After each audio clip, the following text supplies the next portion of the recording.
Saksakallan gunarnavasya Vande Guru Sri Charanarvindam.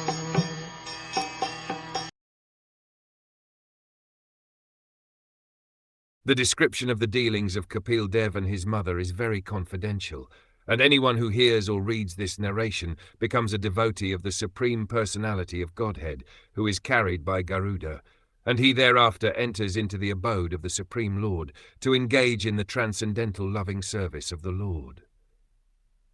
The narration of Kapil Dev and his mother, Devhuti, is so perfect and transcendental that even if one only hears or reads this description, he achieves the highest perfectional goal of life,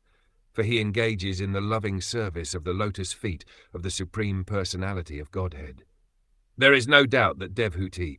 who had the Supreme Lord as her son and who followed the instructions of Kapil Dev so nicely, attained the highest perfection of human life.